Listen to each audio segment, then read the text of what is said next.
Hi, I'm Brian with Historic Woodwork. We're in South Tampa at the residence of Hetty and Ellie, and this is Brady.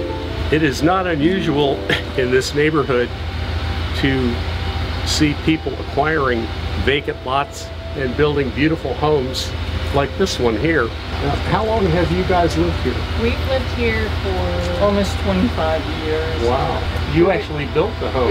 Yes. There was a single home on both what is now two houses on this lot. So the builder actually bought it, and then we bought this lot. And what a beautiful home it is. After 25 years, Hetty has decided to upgrade and go to a slightly better window, and that's what I'm going to show you how to work on. Usually I work on old houses, but today I get the chance to work on a fairly new house. At least 25 years old is a new house to me. I'm going to walk you through the steps of what it takes to remove the sashes and literally snap in a new set in less than an hour. You can see these windows have taken a little bit of abuse from the sprinkler system. Somebody has placed a sprinkler system right by one of our windows, and I highly recommend lowering and relocating that for these new windows that we're about to put in. Before I start doing anything like this, I always make sure that I cover the floors, move anything precious out of the way. This blind has got to go all the way up. What we have here are some 25-year-old windows. They haven't been opened in a while. And the paint has caused them to stick a little bit. So I'm going to break the paint seal. Right here is a little, what we call it in the trade, a dip. I'm just going to stick my hammer in here and try and, there, it's loose on that side, but for some reason, there we go. I just need to, there. And there we go. That's it. All right. Well, we've got our window broken loose. It didn't take much. So in order to get this out on these newer windows, that's a whole different game. This plastic jam liner has a piece of foam rubber behind it, and you just have to compress the foam rubber and then tilt the window in, and when it's at 90 degrees you tilt it out. That's why they call these tilt sashes. And it's the same scenario here.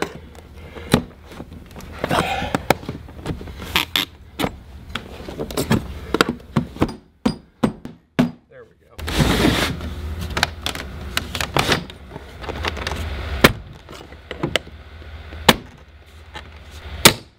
Sits in. There we go. The foam rubber behind these jam liners keeps a constant force or pressure on these sashes. And whenever you put one in or remove it, you always tilt it 90 degrees and lift one side or the other.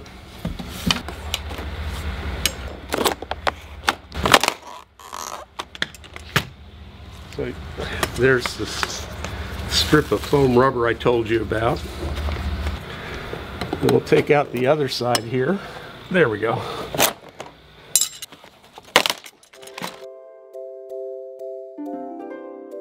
Okay.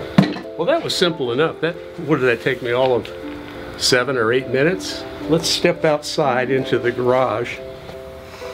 Don't let me catch you smoking in the house. Now, these are the replacement sashes that I told you about. These are the replacement jam liners. I recommend you just order one window of each size and see if they fit, and then order the balance of them to install at a later date. This is the Tilt Sash hardware package. Now these are called stops. There's a little notch at the top, just gets slipped in there. It's perfectly fitted, but there's a slight obstruction up here at the top. If you can see, this little divider projects down. I need to cut a little V-cut. It's PVC, so it cuts rather easily. There.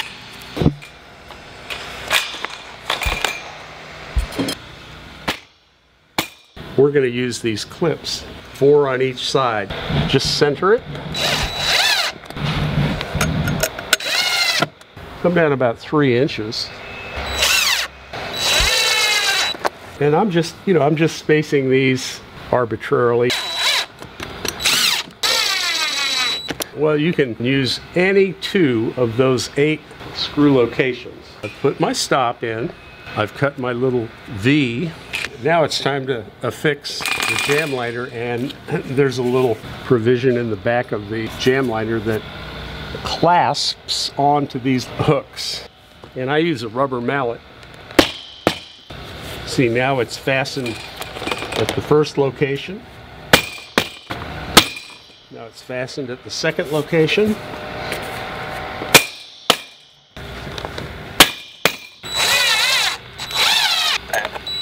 This is the only power tool that I will have to use for this entire procedure. Well, we have the jam liner on one side, and all we need to do is attach the other one.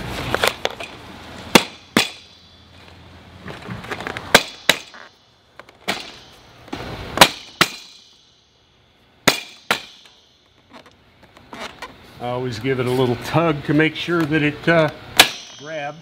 Now we're ready to put the sashes in. That's the fun part. These window sashes came pre-primed. The homeowner wanted a special off-white for the inside, so and they put a coat of paint on them, which means that they're a little tacky. So I'm going to put some of this whiting powder. Put some on your hands. If you have any grime or anything on your hands, you don't want it to imprint on that fresh coat of paint. This is our upper sash. You want the outside up. There's a spring concealed beneath this metal tube. Then there's a string that is attached to this little tackle. And these little fixtures on the edge of the sash, called cams, fit on top of these blocks. So we're going to put 1 in and 2, and then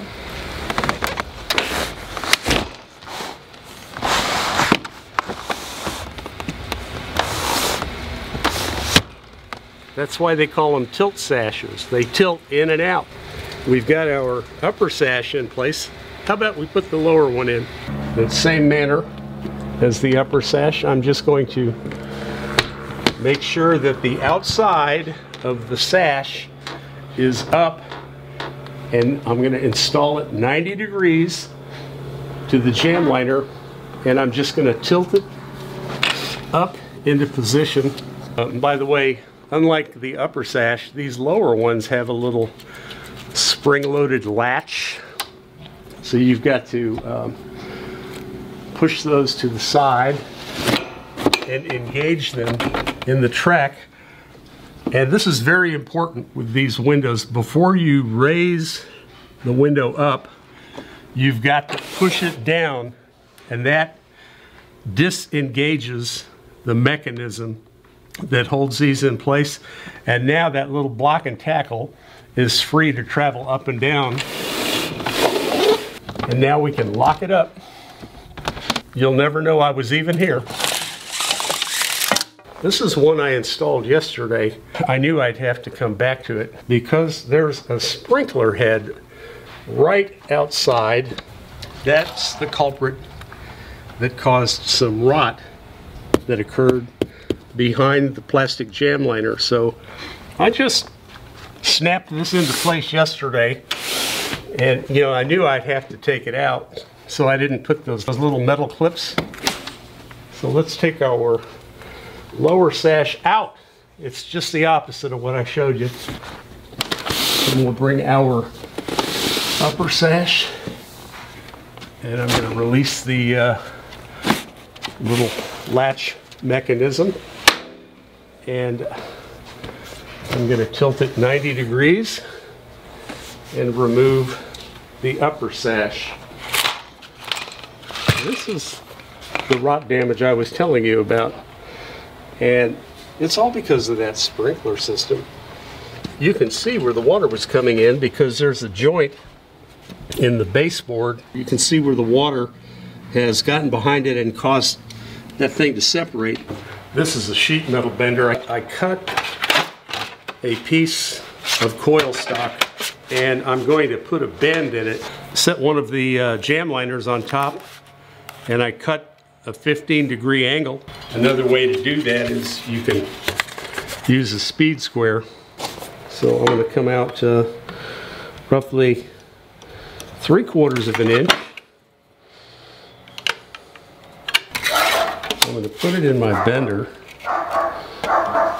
and I'm going to line those marks up with this joint, I should say, and then I'm going to clamp this in place. I'm just going to bend that up,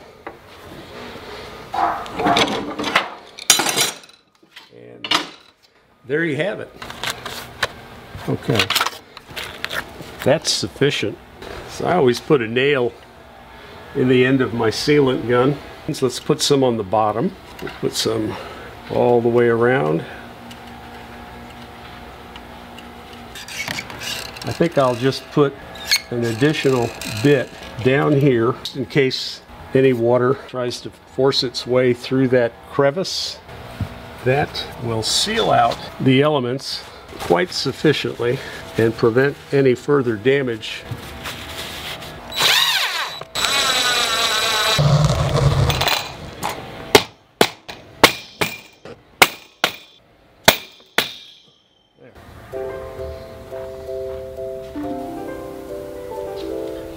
We are ready to put our upper sash in place. And again, the outside goes up. And I'm going to slip it into that channel that is the furthest in the frame. And there's my little latches. And again, before you raise it, you have to push it down to engage the mechanism and then raise it.